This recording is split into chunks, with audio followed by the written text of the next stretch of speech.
Did you know that you can move to the UK without any job offer? Yes, that's right. And the name of that visa category is Global Talent Visa, where there's no requirement for English language. You can bring your dependents and you can also settle just within 3 years. So if you want to know more, make sure you watch the video till the end. Hey guys, I'm Sarika and welcome to Your Knowledge Buddy. If you want to study in any of these listed countries, make sure you fill the form so that my team can reach out to you and help you to move abroad. So without any further delay, let me invite Gabriel, who is here to share his success story for Global Talent Visa. Hi, Gabriel. Welcome to Your Knowledge Buddy. And if you don't mind, can you please introduce yourself to my audience? Thank you very much. Lovely to be here, and thank you for the great work that you do. My name is Gabriel Olatunji Legend. I am popularly called Mr. Legend. I'm a co-founder at an edtech company in Africa, Afriland, Class Notes, and we have a multiple other products that is serving over 100,000 people every day that are using our products.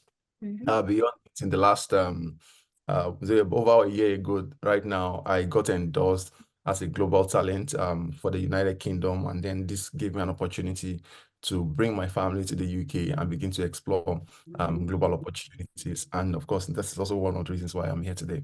Thank you. Amazing. And you have such an inspiring story. We have you here so that you can inspire my audience as well. So, Gabriel, if you don't mind, can I start asking a few questions based on your introduction? Absolutely. Absolutely. So, when exactly did you come? Was it last year? Yes, I moved to the United Kingdom in 2022, yes. So let's understand, how did you approach for Global Talent Visa? Because most of the people I interact with, they just put their focus on skilled visa. But you came through Global Talent Visa. First of all, did you know that there's a visa category which exists like Global Talent Visa? Yes, I think the first time I saw it was maybe a year before that time or thereabout. I saw it somewhere, I saw a video. And then I went to the platform to check it out, and I went through all the requirements. And when I saw it, I said, this is not for me. This is too much. I know this is not, they're not looking for people like me. So I left it, and so I felt also that even spiritually, I didn't have a conviction to do it. So I just left it. So after some time, I think a friend of mine applied and he got it. I'm like, oh, cool. And even my friend was pushing me that try this thing and see if you can get it. So I was still considering it at that time, because for someone like me, I also always wanted to be sure in my mind or in my spirit that this is something I really want to do, not because everybody is doing, just because it was something I really wanted to do. And in that period, I went back to look at it again. I looked at the requirements again. And this time around, even though before when I checked, I was afraid that this is not something I have. It felt like I asked myself, what is it that I have to lose if I try this thing? The worst thing that will happen is that I will not get it if I apply. So why not just try it, And from that moment on, I started putting it together.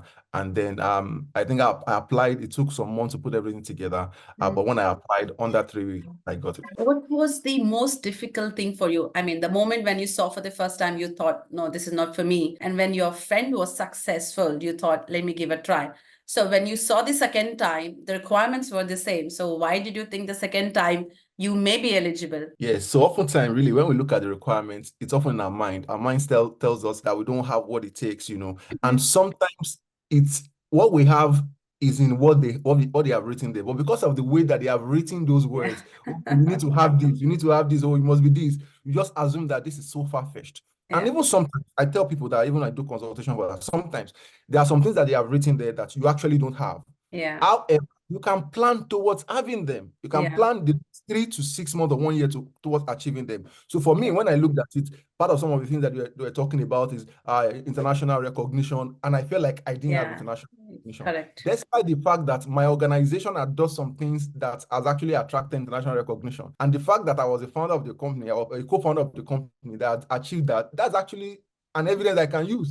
But the first time I looked at it, I did not see it in that light. And in the same way, there are many things that we have that we are not able to see in that light. And that for me was just something that I just started putting together. And like I said, I already said to myself that what is the worst thing that will happen? They will say no. So even the thing that I wasn't sure about, I still put it there as part of it. So I put those things as part of it. And then by the time I started working on my application, it was beginning to make sense to me. So how much time did you think the whole preparation took you? So the whole preparation for me took around the 1 month, less than 2 months.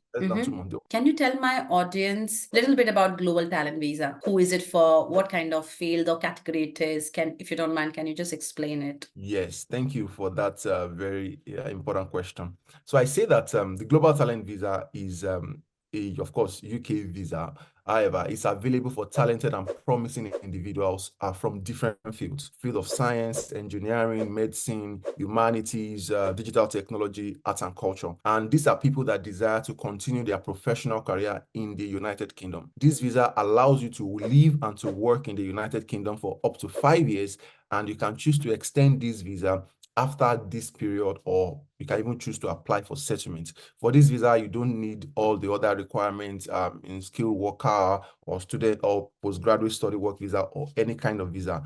Majorly, what this visa does is that what the United Kingdom is doing is that they are recognizing talent in different fields that I've mentioned, in science, in engineering, in humanities, and they want you to come to the United Kingdom to contribute your skill, your talent, your expertise to their economy and grow it. So basically, they are looking for the best and the brightest people all around the world that has their requirement to come into the United Kingdom and contribute into that economy. Now, when you get this visa has no restriction whatsoever. You can come into the UK and work in the UK without restriction. And you can also start your own organization in the United Kingdom as well.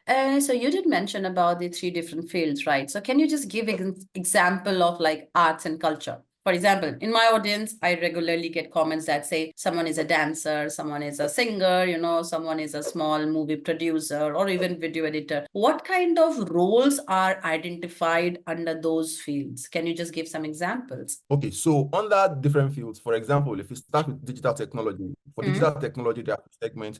You either need to be a technical applicant or you are a business applicant. Under a technical applicant, you can have skills that require coding, like software development, cybersecurity expert, UI UX designer, IT consultant, and all of those things, not consultant, IT work, all of those things fall under technical requirements. So any work that basically require coding falls under there. Then under business applicant, work that don't necessarily require coding, but that support work in the digital technology sector.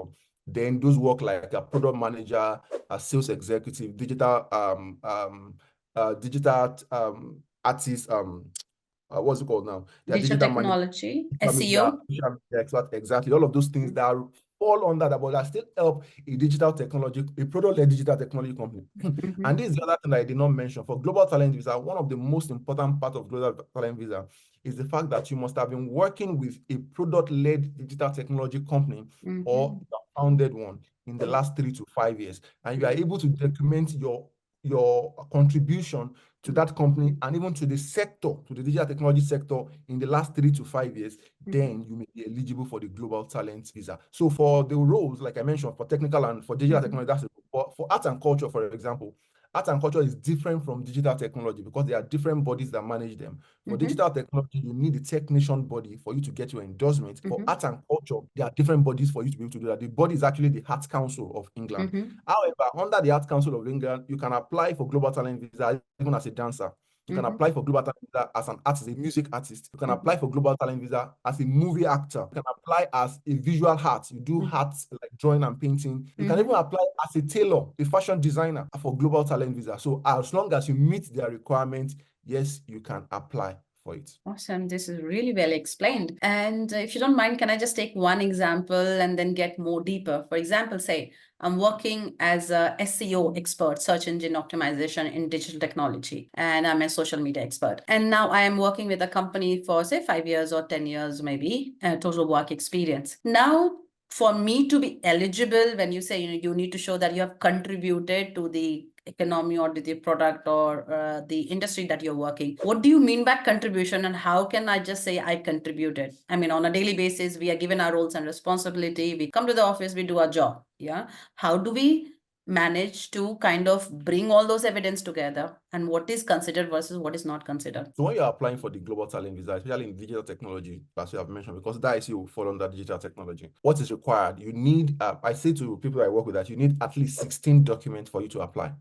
And let me quickly run through the 16 of them. Let me quickly run. It's not so much. Now, the first one that you need is a form on the site that you fill after you pay. You fill the form is basic. And the next one that you need is 3 letters of recommendation. These are letters of recommendation from people in your sector that say they know you, they know your work, they know the things that you have done. So you reach out to people or people that you know that you have worked with in the past. They write 3 letters of, they are letter of recommendation for you. So you need three of them. So 3 of that with the form. That makes it 4. The next thing you also need is a CV. Your CV should be tailored, of course, talk about your contribution to the sector, to the digital technology sector, what you have done, what you have contributed, how you have done. That's what your CV should be about. Then that's like, is it 5? Then the next thing is personal statement. Your personal statement is 1,000 words of the impact that you have made, where you are coming from, where you are, and where you are going in the digital technology sector. Now, apart from all of this, the other things that you actually now need are 10 evidences. Now, these 10 evidences are in their guide, the technician guide. They tell you what they need and what they require. So this basically answers your question that we're talking about. So those things that they are requiring, they fall under 3 categories. They are divided into mandatory evidence and optional evidences. Under those optional evidences, there are 2 of them. You need to do 3, which makes it 6. Under mandatory, you need to do 4, which makes it 10. Right. Now, so this evidence, to wrap up that question, how do you know what it is that you need to put all of these things together? In your mandatory, they want to know the recognition that you have gotten in your work. The recognition that you have gotten in your work. People that have worked that maybe your work have been featured in the media before. Maybe you have been interviewed in the media before, or the organization that you have worked with, based on the thing that you have contributed to them, they got some kind of recognition or some kind of award or some kind of prizes. That is something. If you have had speaking engagement before in your sector, if just 200 people, that is something that you can use. So some of them we can explore here, but basically you have to look at all of those things one after the other and say, what are these things that I have done that fall under mandatory? What are these things that I have done that fall under optional 1? What are these things that I've done? And then you put all of them together as evidence. Because of the depth of knowledge you have and the way you have explained and you went through this whole journey yourself, do you also kind of guide people? Do you provide one-to-one consultation where you can help people just understand, what documents are needed for what kind of role? Do you do that? Yes, in the last 1 year, I've helped at least over about 20 people or more to move to the United Kingdom through various categories, some through digital technology, some through art and culture. One of the last persons that we did move from Ghana to the United Kingdom as a fashion designer, so these are some of the things that we do consultation for. Absolutely. This is awesome. And how can my audience take advantage of your service? Absolutely. They can, of course, reach my YouTube channel, and they can also send me an email. Mostly send an email, and then you can get any details that you require from them. Of course, the consultation is paid for, so you can do that from them. Thank you very much.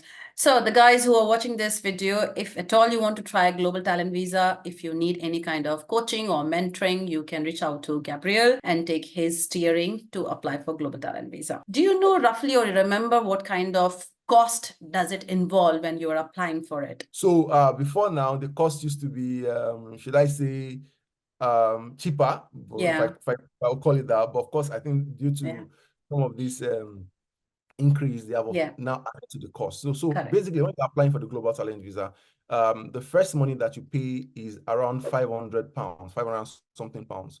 That's the first money that you pay. Now, when you pay this money is actually a part of your visa application fee. Now, don't forget that the first thing that you are doing when you are doing Global Talent is that you are applying to get an endorsement. An endorsement of your talent. That letter is the only thing that you need to now go to the stage 2, which is applying for visa. So the first thing you are doing is applying for endorsement. So in applying for that endorsement, the only money you are basically paying is 500 and something pounds. You pay it to the technician, to the UK Gov. After paying it, then you make your application. If you get endorsed, then you pay the balance of 200 pounds or thereabouts. Okay. The balance of 200 pounds, and then you are good to go. But if you don't get endorsed, you can choose to appeal. When you appeal, you are not paying any money. But if you still don't get endorsed after appeal, anytime you're applying again, that's also the good thing about it. You can choose to apply again, rework your evidences and reapply again.